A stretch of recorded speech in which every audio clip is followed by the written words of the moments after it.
everyone's fond of saying that coastlines and forest distributions and all this stuff are fractal. Well, doesn't this imply that there is then a global fractal? There is a fractal dimension which, when you feed it into your computer and wrap the data around a sphere, the continents and oceans of Earth should appear. And in principle, again to the absurd level, you should be able to then telescope in on that portion of this data that is wrapped around the sphere that corresponds to Northern California. And on your computer screen should appear Esalen hung on the cliffs of Big Sur, with us sitting in a room inside discussing the matter. Rupert, Terence, I'm Ralph. So, creation, imagination, my mask is chaos.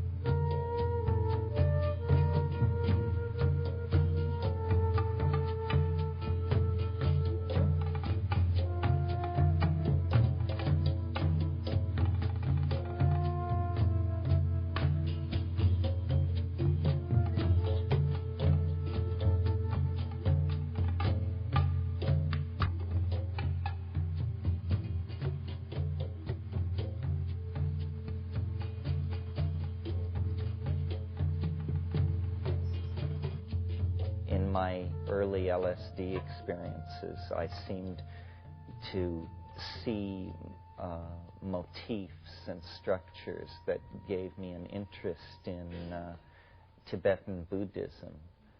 And I went to India with the intent of studying the Tibetan language, and quickly found that the whole thing was just overwhelming, and that I was just, a human atom in the sea of India, and that the notion of encompassing or understanding what this was clearly the task of a lifetime.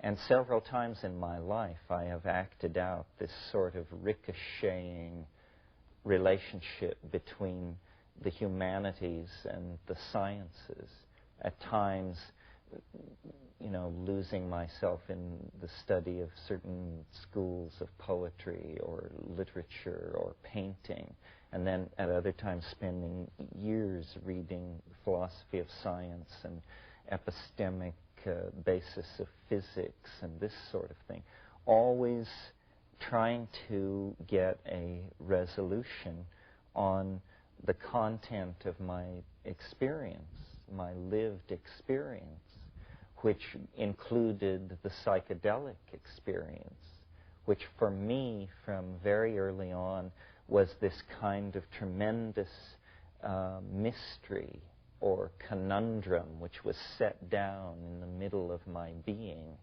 And it still continues like that. I keep returning to that, testing all the ideas against the fullness of experience.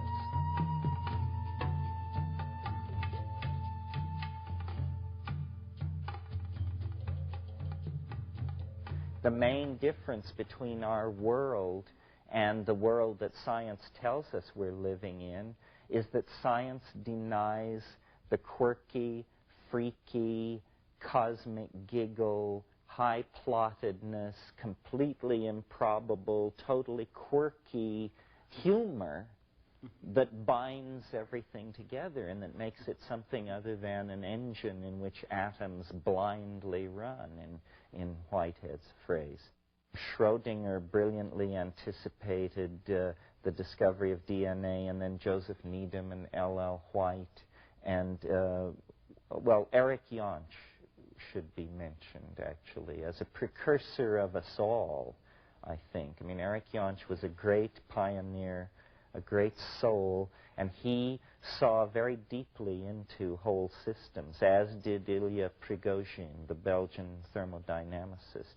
And I think a lot of all of what we're doing comes out of that. What Prigozhin showed that just brought down the house was that there could be perturbations of physical systems that were unpredictable and that would cause the whole system to actually move to a more ordered state than the initial state.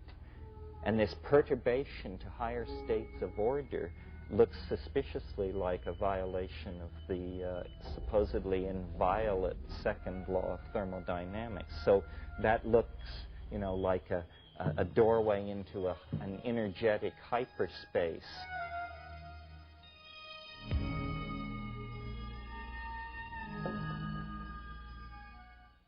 Well, when A New Science of Life came out in 1982 in America, it came out a year earlier in England, I came to California because it was published in Los Angeles. I found myself here at Esalen. I found an extraordinary new range of things going on I hadn't known about. And when I was in San Francisco, a friend who I knew from Europe said to me, just the day before I left, there's somebody you must meet. He's called Terence McKenna. I didn't know much about Terence, so I went up there, and in this large 1956 Buick, we headed off into the woods in Sonoma County, where Terence lives. And there I met both Terence and Ralph, who was there for the day. I found that part of my interest in these other realms of reality, of course, like many people in this room, was stimulated by experience with psychedelic substances. This was before I went to India. When I arrived in India, I found that India is a kind of psychedelic realm anyway. You know, it's just an amazing place. So in Terence, I found somebody who knew about that whole realm, who shared with me an interest in India, since it played an important part in his development, and who had views about the nature of reality which complemented my own in an extraordinary way. My own theory is about memory and habit in nature.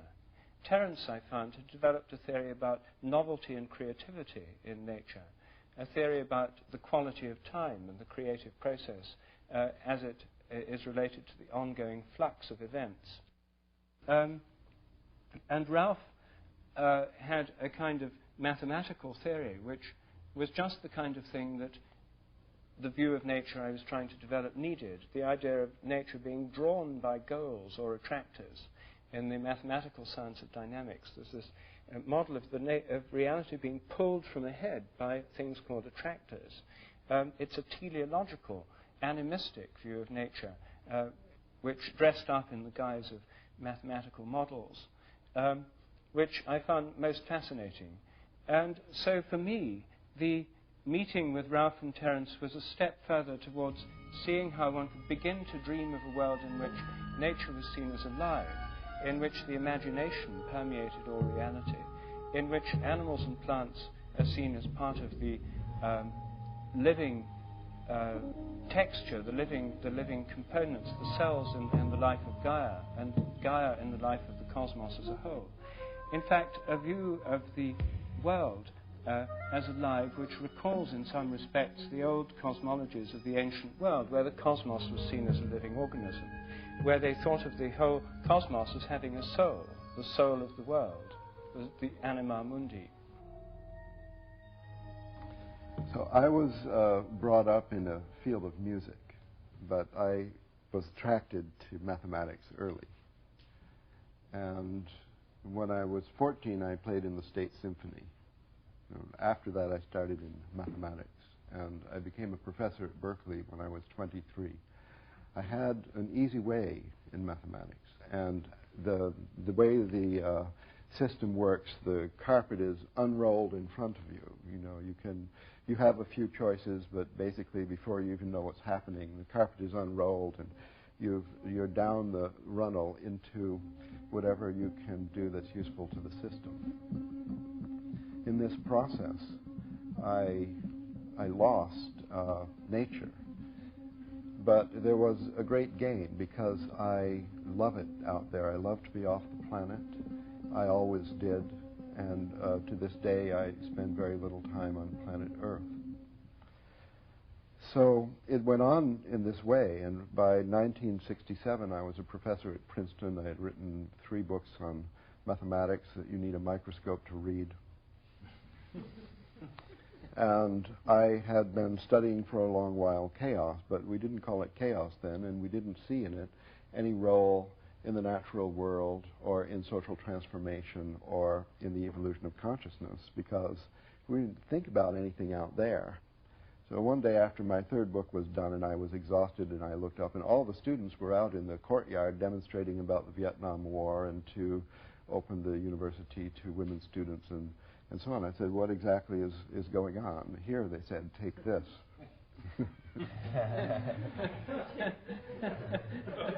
And so, like many people in that year or around that time, in 1967, my career had a bifurcation. So I went off the track with psychedelics, with meditation, but especially with searching, with trying everything. And eventually I was living in a cave in the Himalayas. And when I returned to California, I was standing on a street corner in Santa Cruz in white pajamas. And a car stopped. An old friend from a previous lifetime said, there's somebody you have to meet. Get in the car. I had nothing to do. It sounded okay, and in that time, I believed that everything goes perfectly. You just go along with the flow, as they said. I didn't know it would be a 2-hour drive. So I got in the car. There was the 2-hour drive to Berkeley, and I was literally dumped out of the car on Terence's front step. I never heard of Terence at that time, 1972. Mm-hmm. And I went in, and what happened then, I would still say, although we've had many wonderful talks and exciting, thrilling, and nutritious times in the meanwhile, that was quite a miraculous chat. Many subjects came up. How to grow mushrooms, outer space, I don't know, anything you could think of, all passed by in the course of an hour or two. In this way, we became friends, and this habit we had, this activity that we do, I mean, we never go for a hike or something like that. We sit in the evening and talk, and what happens is synergistic, miraculous growth, evolutionary. And in this revitalization of my work, and eventually the whole field of mathematics, my conversations with Terence, whereas I think we thought of them as just good fun, that they did have a really fundamental influence on everything I've done since. So fun, or I would say fun is insulting. I mean, thrilling because of going to the edge, going beyond the edge, having company there, finding things which you can bring back and they work, and become part of everything you're doing. So it's opened up these complex phenomenon characterized by chaotic, irregular, that is to say, not well ordered in the previous paradigm of space-time structure. For example, relationships among people, the states and change of states of society, the whole process of history, the intuitive experience, subjective experience of relationship, and so on. All of this, what we always wanted, to come under the view of a better understanding, suddenly is possible. But although it's possible, it's not done. But we can do it. So we can try to do it. The flutter of the moth's wing can trigger the hurricane. This is not a poetic statement. This is the fact of the matter within this kind of description of nature. In other words, very small changes create cascades into where whole states shift and are perturbed. And this is the kind of situation that we are facing as a society and a planetary species. We have the resources, we have the knowledge, but what we seem to lack is the will to implement these things, to actually step back from the abyss. So it has to come through a change of mind. And this new mathematical stuff is telling us that the intimations of mysticism, the intimation of a possibility of transcendence is all firmly grounded. We just have to now, it's almost as though mathematics is the extreme cutting edge of human understanding. How can we quickly export these new understandings that release us from a need for closure, that free us from an either-or universe? How can we quickly export these models from the realm of research mathematics into the realm of daily life?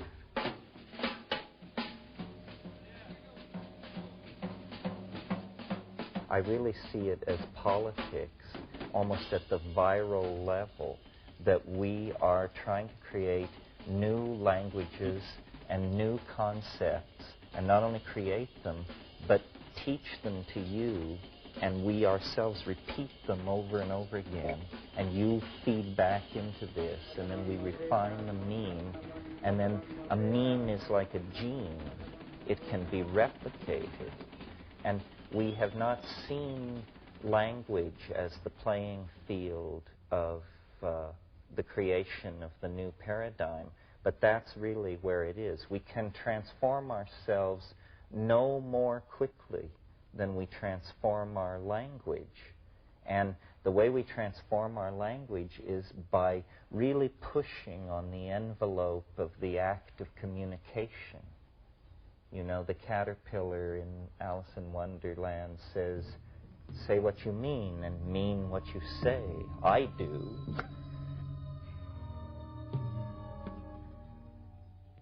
I'm a biologist by background.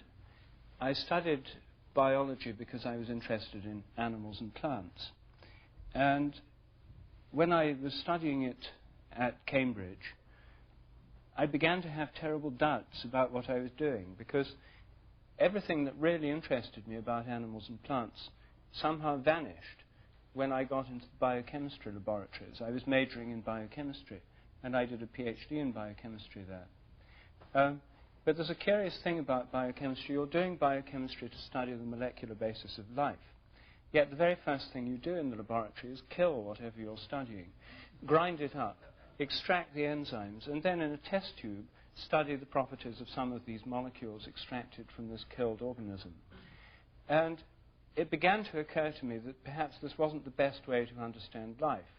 But I didn't quite know what to do about it, because everybody else thought it definitely was the best way to study life, and in fact there was no other valid way. So this set me thinking, and I began to see that the science of biology could be reformed, that this idea that living organisms are truly alive rather than being just machines. That's the official doctrine. The mechanistic theory says living organisms are just complicated machines. Believe it or not, still the official doctrine of academic biology and academic medicine. These ideas went on developing. I then saw how I could bring them all together in a synthesis and into a new way of seeing how biology could be done. And I wrote a book while still in India called A New Science of Life. In it, the basic idea I'm suggesting is that there's a kind of inherent memory in all kinds of animals and plants. Each species has its own collective memory. So each member of the species draws on this collective memory and in turn contributes to it. The instincts of animals, for example, the behavior of cuckoos, the spinning of webs by spiders, are like a memory, a habit of the species. This inheritance takes place by the process I call morphic resonance, by a kind of invisible, intangible memory, a kind of resonance between present and past organisms of the same kind. The same theory helps explain how our own memory works, by a resonance between our own past and our present states. It leads to the idea that our memories aren't stored in our brains, but that we're tuning into them by this process of morphic resonance. Rupert's notions revision causality. That means induct you into an entirely new way in which things happen. And this is, after all, where we're all spending a lot of our time. The models that Ralph is working with show that the world is not an engine running down toward a heat death, but a tremendous kaleidoscope of unpredictable, creative, open-ended activity on every level. I mean, it's really a dazzlingly kaleidoscopic vision. It's like a Sufi hierophany or something, but we're seeing it on the screens of computer simulations of this mathematical domain that is also the neural domain, that is also the social domain, that is also the ecoplanetary domain. This is not error. This is not mysticism. This is the real facts of how it is, how the world fits together. It fits together through the infusion of its invisible soul.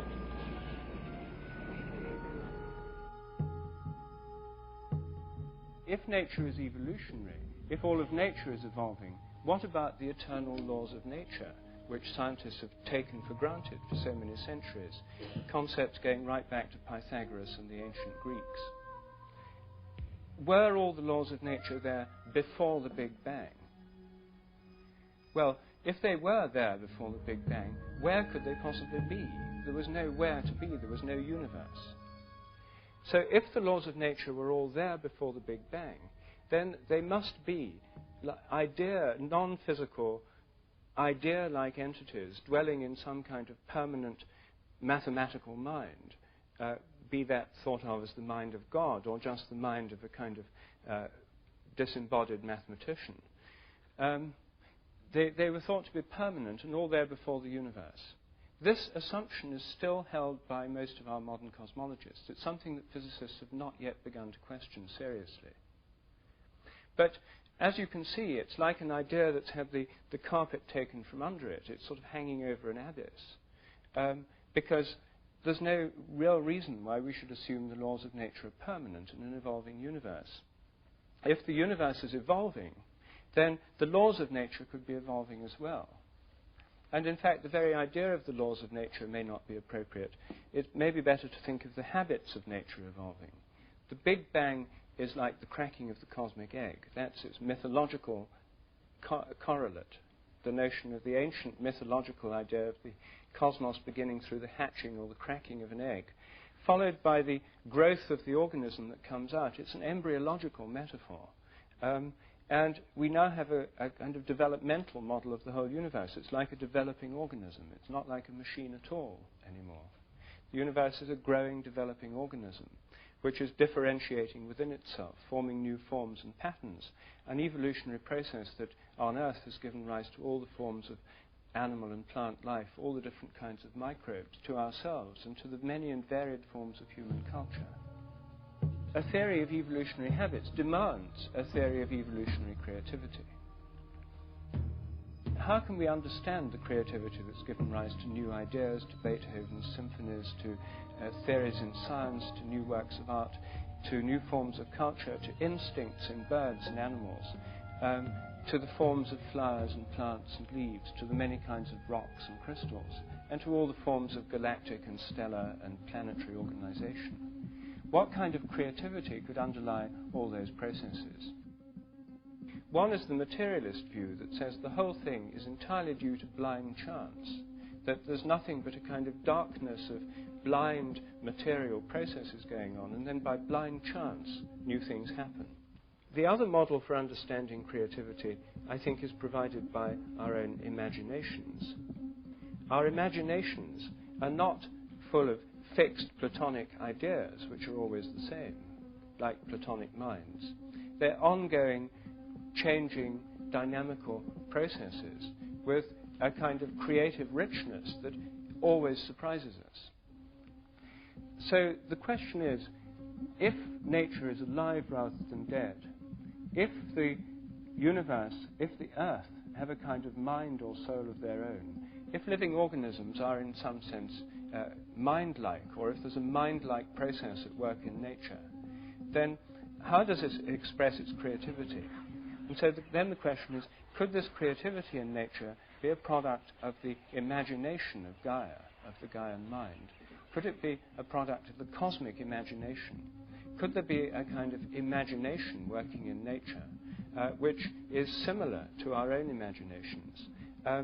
Could our own imaginations be just one conscious aspect of an imagination working through the whole natural world, perhaps unconsciously as it works underneath the surface of our dreams, perhaps sometimes consciously. And could this ongoing imagination be the basis of evolutionary creativity in nature, just as it is in the human realm? Better on down. Hello, Houston. Suite 16 has arrived. How would it be, or is it credible that perhaps what the universe is a kind of system in which more advanced forms of order actually influence previous states of organization? This is what is emerging in Ralph Abraham's work with the chaotic attractors. They are attractors. That means that they exert influence on less organized states and pull them toward some kind of end state. And for me, the key to unlocking what is going on with history, creativity, progressive process of all sorts is to place the state of completion at the end, but to see it as a kind of higher dimensional object which casts an enormous and flickering shadow over the lower dimensions of organization, of which this universe is one. So that, for instance, in the human domain, when we look at history, what we see is an endless series of anticipations. The golden age is coming.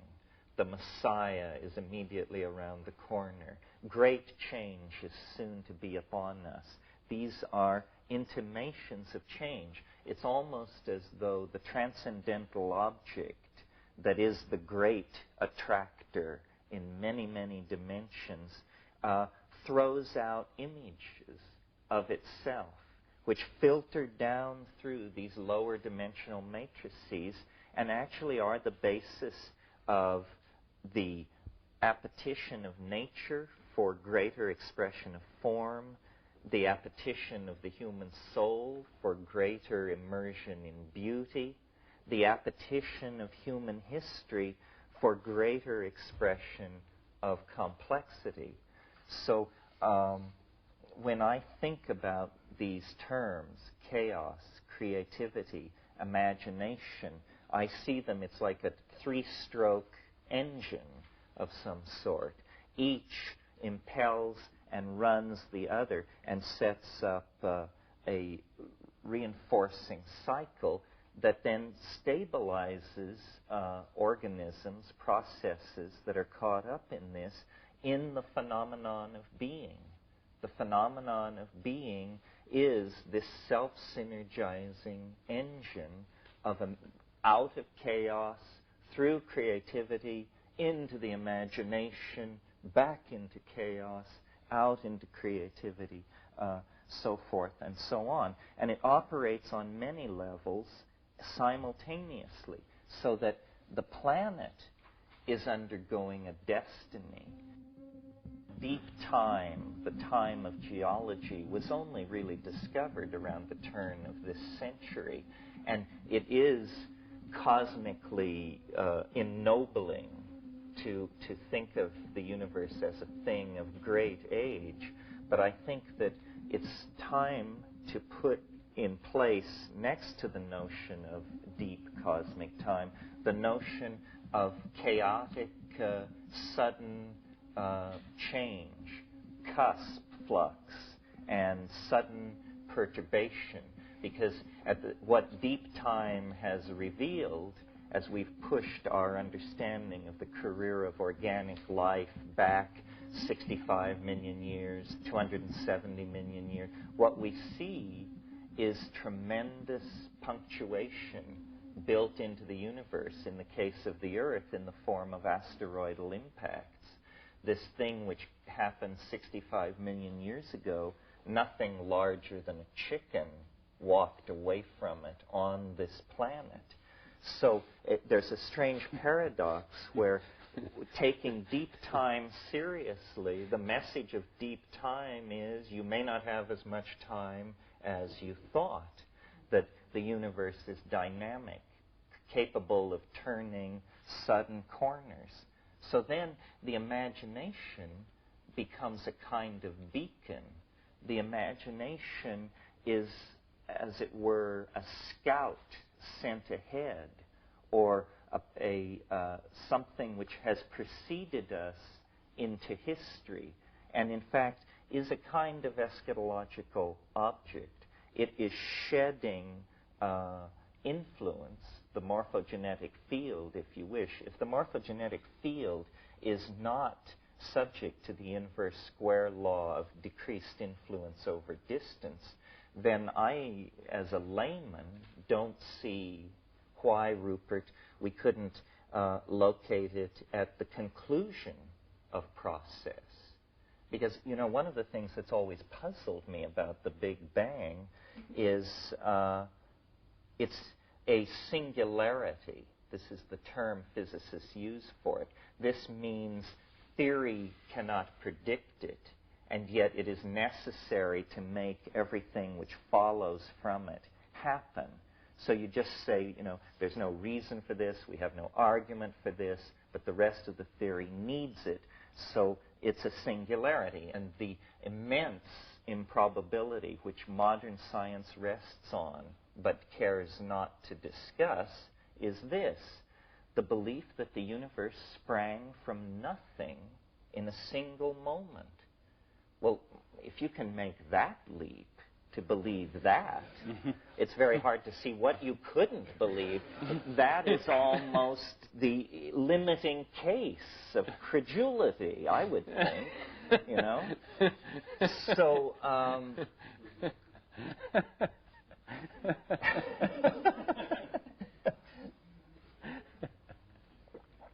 so in order to save the phenomenon, I would propose a different idea that, I think it is eminently reasonable, and it is that as the complexity of a system increases, so too does the likelihood of its generating a singularity or an unpredictable perturbation.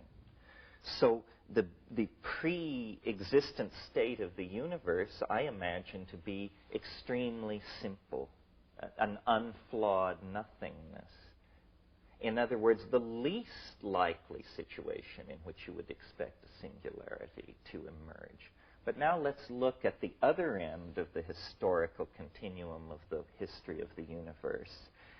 Let's look at the world we are living in, which is full of 106 elements, tremendous gradients of energy ranging from what's going on inside pulsars and quasars to what is going on inside viruses and cells, tremendous organizational capacity at the atomic level, at the molecular level, at the level of molecular polymerization, at the level of membranes and gels, at the level of cells and organelles, organisms, societies, so forth and so on. In other words, the universe at this moment is a tremendously complicated, integrated, multi-leveled, dynamic thing. And every passing moment, it becomes more so.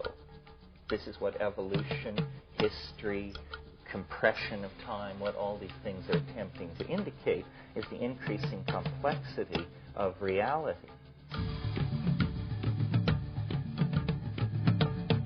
If a singularity is necessary to explain this universe, that singularity must emerge rather near the end of the complexification process rather than its beginning.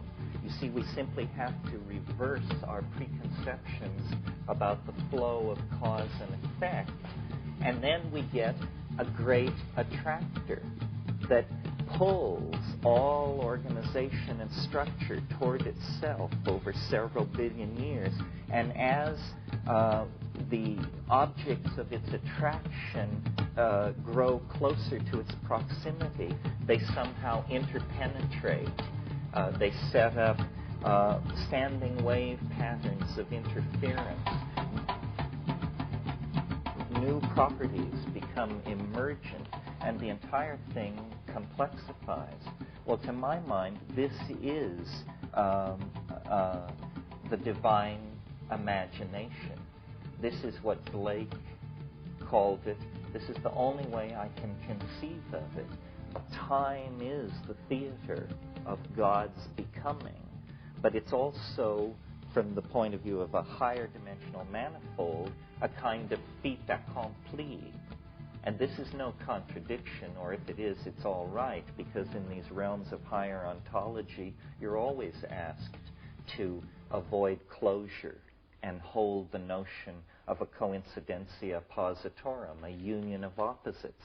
The thing is both what it is and what it is not, and yet it somehow escapes contradiction, and that's how the open system is maintained. That's how the miracle of life is possible. So I sort of think of the divine imagination as the class of all things both possible and beautiful. It's a kind of reverse Platonism. The attractor is at the bottom of a very deep pit into which all phenomena is cascading. What is taught in modern universities these days is that these tracks in the snow are going nowhere. The technical term is trendlessly fluctuating. And we're told that history is this kind of process. It's trendlessly fluctuating. It goes here, it goes there. It's called a random walk in information theory. It means you just wander around. And, well, it's very interesting. Now we begin to see through the marvel of the new mathematics that random walks are not random at all. That a sufficiently long random walk becomes a fractal structure of extraordinary depth and beauty.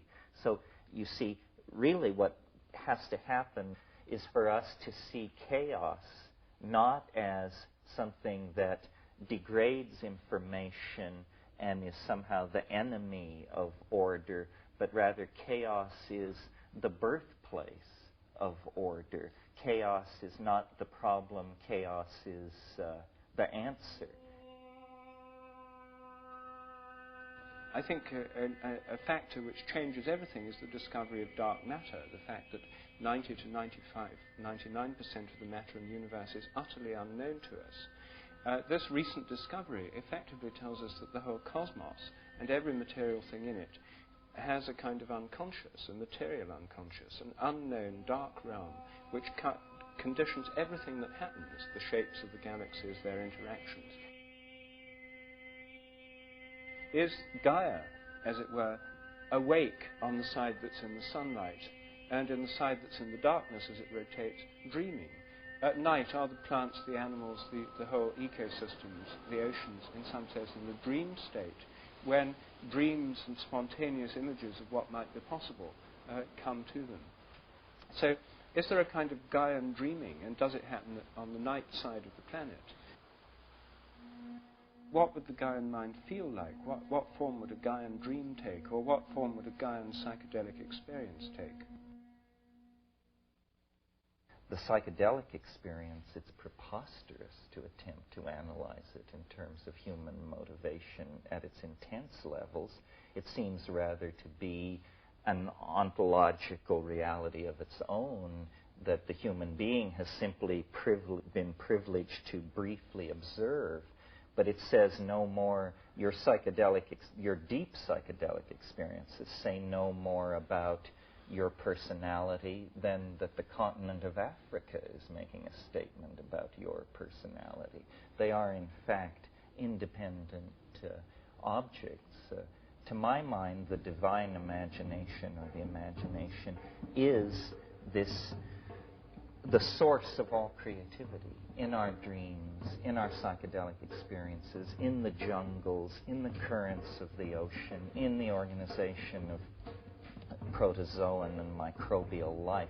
Wherever there is large-scale integration, rather than simply raw physics, but integration of laws of physics, integration of properties of membranes and electrophoresis and this sort of thing. It is the creative principle. So do you think then that in psychedelic experiences you're actually tapping into, tuning into, or experiencing something of the Gaian or the cosmic imagination? Absolutely. And I think that that psychedelic experiences and dreams are only different in degree, that they are chemical cousins somehow. And this is why I could see human history as a Gaian dream, because I think every night when you descend into dream, you are potentially open to receiving Gaian corrective tuning of your life state. The whole thing is an enzyme-driven process. We are like an organ of Gaia. We are the organ which binds and releases energy. A liver cell doesn't need to understand why it binds and releases enzymes of the liver. We bind and release energy for reasons perhaps never to be clear to us, but which place us firmly within the context of the Gaian mind. We have been chosen out, and this is not something to have great hubris about. I mean, indole acetic acid has been chosen out in plant metabolism to play certain roles. We have a role, but our role seems to be a major one. We are like a triggering system out of the general background of evolutionary processes mediated by incoming radiation to the surface of the earth and then natural selection. Suddenly we come with an epigenetic capability. We write books, tell stories, dance, sing, carve, paint. These are not genetic processes. These are epigenetic processes. And they bind information and express the Gaian mind very well. As an example of how willing I am to introduce or to entertain this idea concretely, I've been talking to a lot of people about ecological crisis and the fate of the world and this sort of thing. Well, imagine in hindsight the wisdom that we would impute to Gaia if we were to suddenly realize that what is happening on this planet is that nature knows that the sun is going to explode. And what we are is a kind of response to the anticipation of a wounding that 50,000, 5 million years ago, the geo-heliocentric relationships began to vibrate out of tune. And as a consequence of this, a species was called forth that could organize an escape. And we are it. In other words, we are in a divine play. In line with this, and what made me even entertain these ideas, is I had a very bizarre experience recently. I was in Hawaii, and in our botanical garden there is a very large dead tree, and one limb of this tree sticks far out over the land. And Banisteriopsis caapi, a large hallucinogenic South American vine, is planted at the bottom of this tree. And it just has swarmed up this tree and covered it with greenery. But it wouldn't go out onto this one limb that stuck out. And it bothered my sense of symmetry that this vine would not completely cover this tree. And I even thought about trying to climb up into the tree and thread it out onto this limb to get it to do what I wanted. So I was sitting looking at this tree and this situation and actually thinking about it. and suddenly the limb fell. It broke off. And then I thought, the vine sensed that it was unstable. It would not invade this domain that it sensed was structurally unstable. Well, then I said to myself, but how could it? What is the mechanism of this sensing of instability? And a friend of mine said, well, perhaps the wind impacts on weakened wood differently than on unrotted wood, and perhaps rhythms in the tree tell it to stay away from him. And then I realized, if one plant has that kind of sensitivity to the entering into a domain of danger, what must the ecosystem of this planet be doing in reaction to what we are doing to the planet?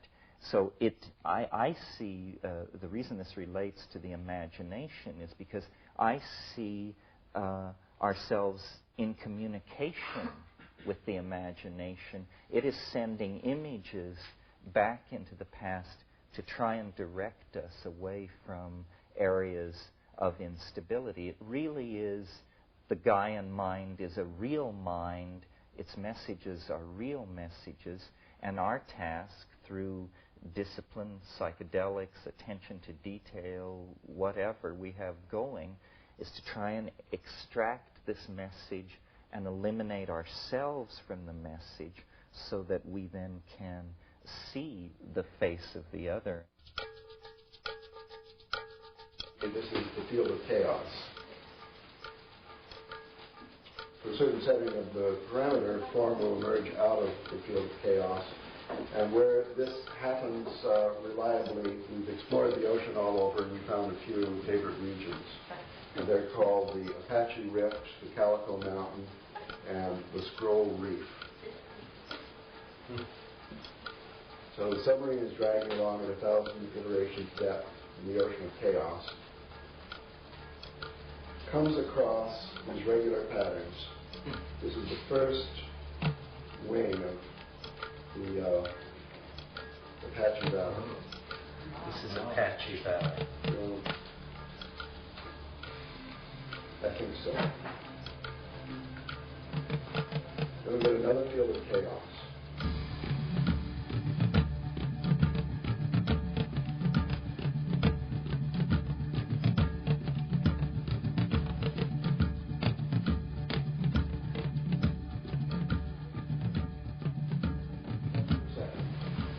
This is Calico Mountain. See, these are just snapshots of different starting positions, if you like. Later on, we drill a deep hole in this area and all the other interesting areas. Why does it have this quaternary structure? That is the question. This is a scroll reef. Now, it's a little presumptuous to call this chaos theory because, as a matter of fact, there is no theory. We're in the exploration phase now, and this is experimental mathematics that we are doing with supercomputers. This video was made out of these simplest possible dynamical systems called the logistic equation. And it just produces a series. It's very similar to a dripping faucet. So you could just as well imagine that we have 16,000 dripping faucets in an array of 128 by 128. And the time between drops is represented as a color on the screen. Now, do you think that if you had 16,000 dripping faucets, you could get out of them a pattern like Calico Mountain? It relates to waterfalls, for example, when the spray comes off the waterfall. And here's another example of a chaotic system. Could you write some equations and obtain a computer program that simulated the spray from a waterfall? I doubt it.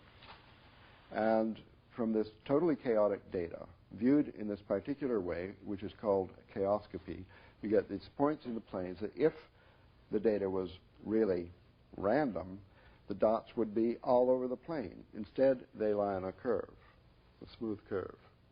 And that is called the chaotic attractor. Well, it happens. I mean, there's a lot of theory behind this, enough to suggest that it's not some kind of artifact. No matter what kind of artifact it is, it's an interesting artifact. And I guess I'd like to call this a mathematical law. It has to do with the emergence of form from a field of chaos. We don't know what else to call it. It's not a mathematical law that was known to Pythagoras. And I don't know if it was always there since the beginning of time, long before the Big Bang, or if it just emerged into the evolving field of the Gaian mind through the fact that computers make it visible. I mean, I don't know, but the theory can tell you certain transformations you'll expect and others not. For example, Terence had pointed to the punctual aspect of evolution, that many transformations are saltatory, they are catastrophic, they are abrupt. As, for example, in the emergence of form, as, for example, in the Neolithic Revolution, as, for example, in the crystallization of the planets. As the temperature drops in the developing universe, according to standard models, more and more form comes into being. First you get atoms, then stars and galaxies condense, then you get solar systems, and through the cooling of matter you can get planets. The planets are the cooled remnants of exploding stars. The elements in us and in our planets are stardust, formed from supernovae. One way of looking at this is to see the expansion and cooling process, and indeed the flow of events, as being, thinking of it in terms of the flux of energy. And one of the great unifying concepts of 19th century physics is a unified conception of energy. Now, it's not entirely clear what energy is. Energy, in some sense, is the principle of change. The more there is, the more change that can be brought about. It's, in a sense, a causative principle. And it's a causative principle which exists in a process.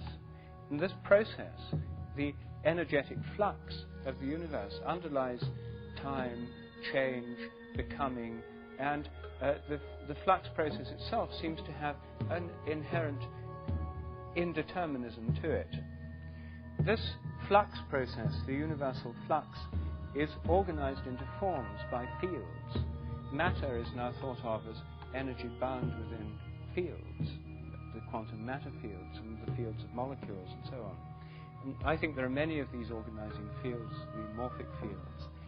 And nature is the theatre of these habitual fields organizing the indeterminate flux of energy. The fields themselves, by having this energy within them, have this indeterminate quality too. So even organized systems of a high level of complexity still have this probabilistic quality. The fields that organize this energy to give rise to material and physical forms are themselves probabilistic. Chaos is never eliminated. There's always this indeterminism or spontaneity at all levels of organization. So there's a formative principle, which is the fields, and there's an energetic principle, which I think has the chaos inherent in it. It's a kind of change, which left as pure change would be chaos. One way of thinking of these is in terms of the Indian notion of Shakti as the energy indeterminate principle, and Shiva as the formative principle, working together in a kind of tantric union to give the world that we know. All creation begins in chaos, progresses in chaos, and ends in chaos. And in Hesiod, this word chaos appears in a piece called Theogony, which is a theogony, that is to say, more or less a creation tale, but the stories of the creation of the gods and goddesses one by one. Well, they're not gods and goddesses, really. They're abstract principles. And the three main ones are chaos, Gaia, and Eros. And they're the most abstract, earliest proto-concepts of sky, earth, and the creative tension in between. Now, the meaning of chaos, the first time the word appeared in literature, has got nothing whatsoever, apparently, superficially, to do with what we mean by chaos in the English language and in ordinary life. It meant only, to Hesiod, according to the lexicon, the gaping void left, the gaping void, sort of the gaping void between heaven and earth, out of which the creation came. So creation out of chaos, yes, but the chaos did not mean disorder or anything negative. It only meant this gaping void. Well, after understanding that, you look up, you think of these different interpretations, sky, God concept, the gap in the opening and so on. When you look at the sky, the most obvious chief characteristic feature of the sky is the Milky Way, and it does appear as a kind of a gap between this and that. It's the royal road of the gods traveling between the underworld and the overworld. Understanding that, you can then connect the word with an earlier word, concept, or god or goddess, meaning the same thing as what you visually see represented in the Milky Way itself, and that is, in one of its most popular representations, Tiamat, the goddess of chaos, from Enuma Elish, the creation poem, the greatest epic poem of Babylonian literature, discovered in the library of Ashurbanipal at Nineveh. Recent discovery. There was this story of the origin of the gods and the creation of the world by Tiamat and Apsu, the god and goddess of chaos, who lived in the water, one more sweet water and the other salt water. And they created then the whole pantheon and the whole world and so on. But eventually along came Marduk. Marduk was a younger generation of gods, in the next generation. And there was a conflict between the older and the younger gods over how the world ought to be run.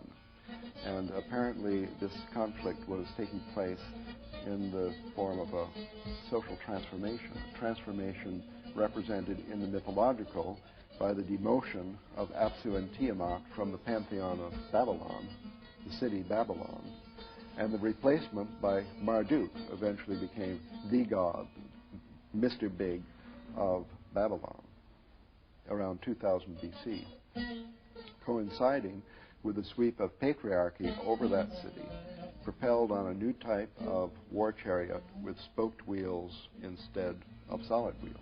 Am I digressing too much? No, you've reached the wheel.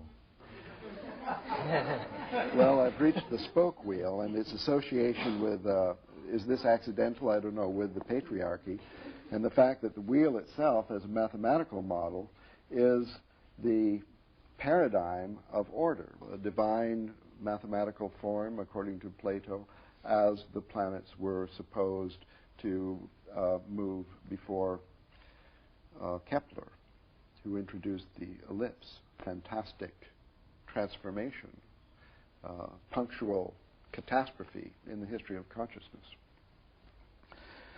In short, according to this epic, Enuma Elish, Tiamat was killed in the most violent way, ripped to pieces, creating the world, creating a new order by our hero of Babylon, Mr. Marduk, who also Bel, Bao, and so on. His New Year's celebration was honored at the New Year time all over Old Europe, including at Stonehenge. At the New Year's festival, this epic poem was read. So annually was the reminder that chaos is bad, chaos has been killed, chaos has been replaced by order, an order associated with perfect periodic, the wheel, the cycle, the perfect roundness, and so on.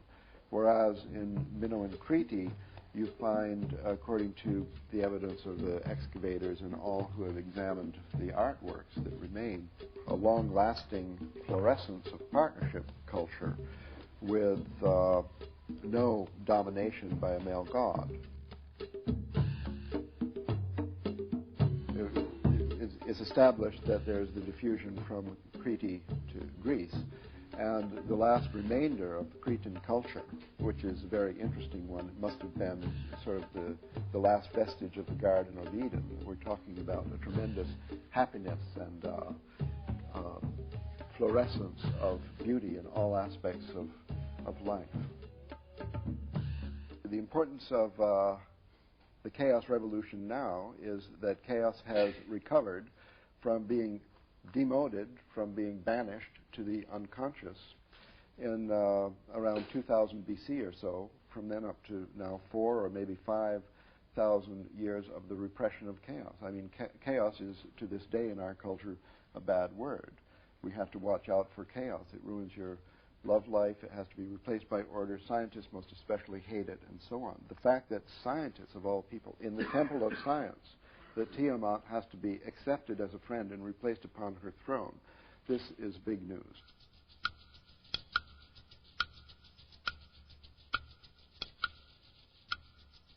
I believe that the importance of the psychedelics is primary here, and that it doesn't simply have to do with the fact that they synergize cognition, which they do, and the synthetics as well as the natural ones.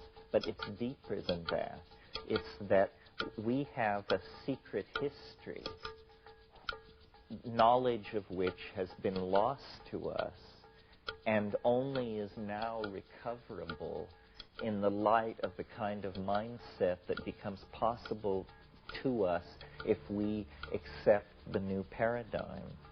And what this secret history is and has to do with, and how it relates to the Gaian mind and the world soul, is that we are the victims of an instance of traumatic abuse in childhood as a species, because a symbiotic relationship with the world-girdling intelligence of the planet, which was mediated through plants, through shamanism. I mean, it wasn't an abstraction, it was an experience, was eventually broken up and disrupted by progressive climatic drying of the Eurasian and African landmass.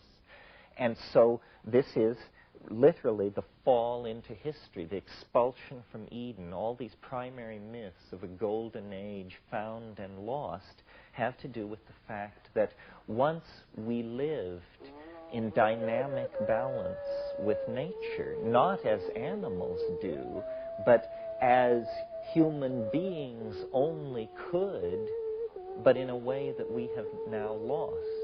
Well, how have we lost it, and what have we lost? How we have lost it is the way in which these psychoactive compounds that were being brought into the diet were acting is they were psycholytic upon the formation of the ego. They literally suppressed the formation of the ego and promoted instead collectivist, tribal, partnership values which were operating intuitionally in a resonance relationship with the feminine vegetable matrix of the planet. In other words, nothing was verbalized, everything was felt, everything was intuited. And regularly at the new and full moon, these small groups of hunter-gatherers, later pastoralists, gathered and took these hallucinogenic plants and dissolved boundaries and engaged in group sex and annealed, a new word that we've brought in here, annealed the irregularities that had cropped up in people's personal self-imaging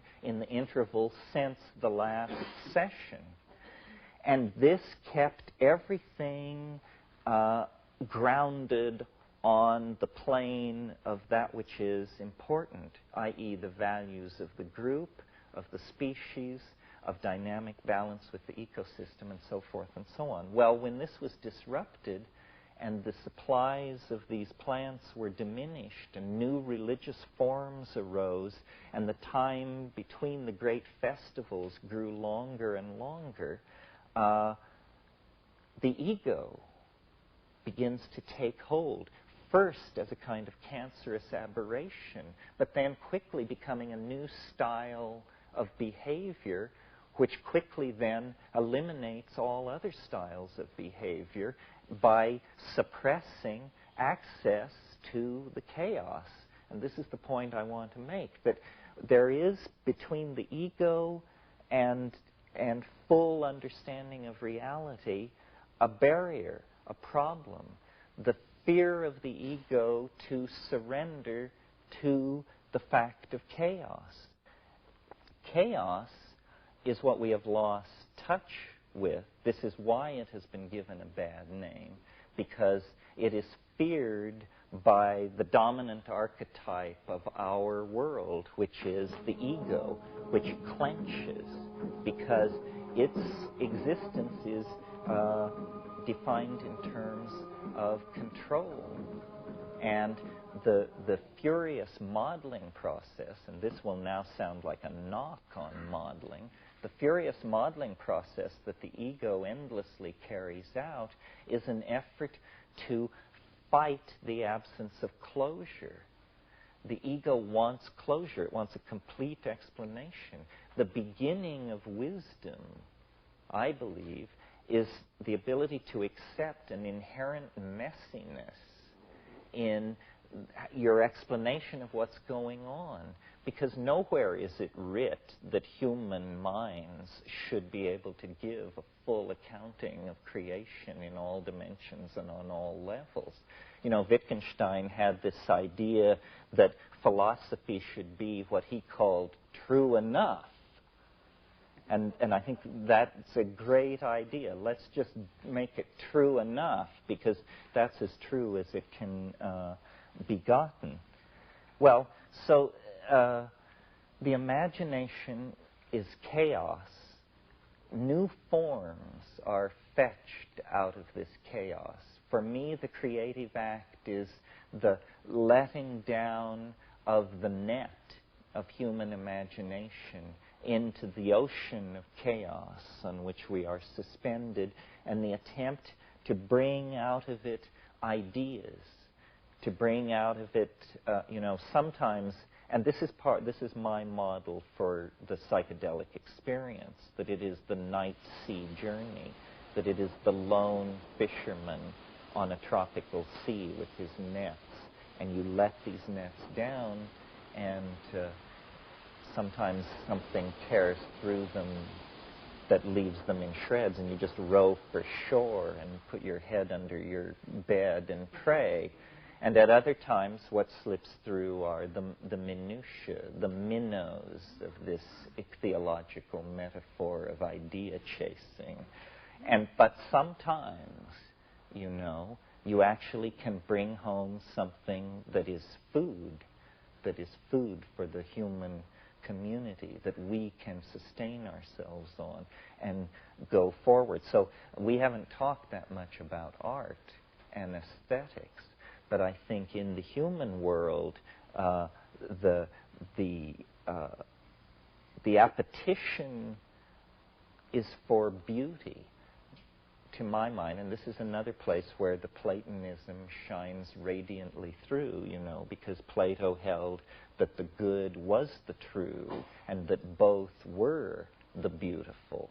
And this is a very quaint idea from the point of view of modern philosophy, but I think, it's in the bones when you actually connect yourself up to the planet.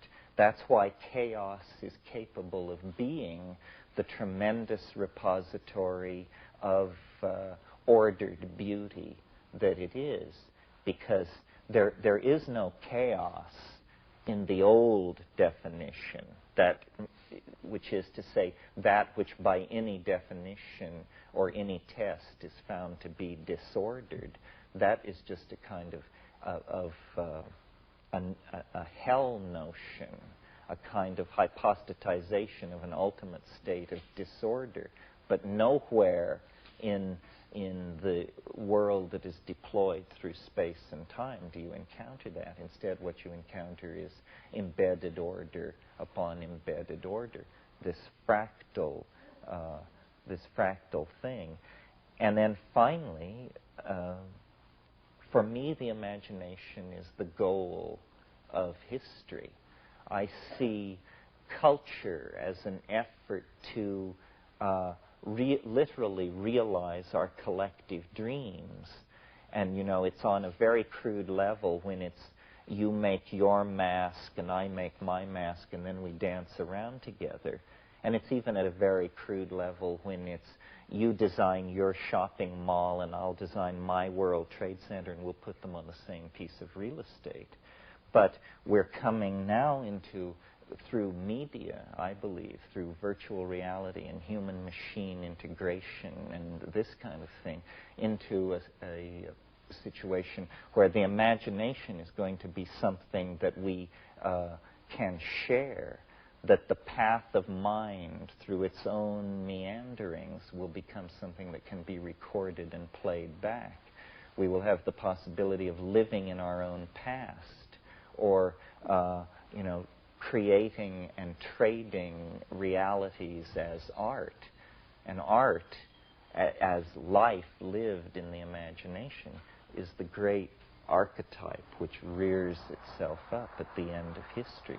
Life in the imagination. The imagination is this auric field which surrounds the transcendental object at greater and greater depth as you approach the transcendental object. And as we now close distance with it, all of our cultural expression, all of our self-awareness is taking on this curiously designed quality. I mean, you must have noticed this, that the world is very heavily designed in a way that it never was before. Morphogenetic fields of great size and scope, which our international schools of architecture and design touch whole continents. Entire cities are given certain ambiances. This is the summoning of the imagination into the human scale. It's like a god that we wish to call down and draw to earth. I mean, this is why William Blake called it the divine imagination, because it is the four-gated city. It is the flying saucer. We are on a journey to meet this great attractor, and as we close distance with it, it is more and more a multifaceted mirror of our images of beauty. So it's like an ascending learning curve that becomes asymptotic, and at that point you're face to face with a mystery, a living mystery that is within each and all of us. It's the imagination that argues for the divine spark in human beings. It's absolutely confounding if you try to get biology to produce it for you as a necessary quantity. It isn't that. It's an emanation from above. It is literally a descent of the world soul into all of us. We then become the atoms of the world soul, and our channel to it is by closing our eyes and obliterating our immediate personalized space-time locus and falling into the imagination, which is running like a river through all of us endlessly, driven by the hydraulic momentum of the cataracts of chaos, which usher into the creativity of the imagination. I mean, these river metaphors are just endlessly applicable to this. The flowing of forces over landscapes, the pressure of chaos on the imagination to create creativity, and it's looping back into the same. I mean, these things are the icons for the world that wants to be. But the key is surrender and dissolution of boundaries, dissolution of the ego, and a trust in the love of the goddess, which transcends rational understanding. There will come a moment which will be an absolute leap into space, and we will simply have to have the faith that there is something waiting there, because the dominator style has left us no choice.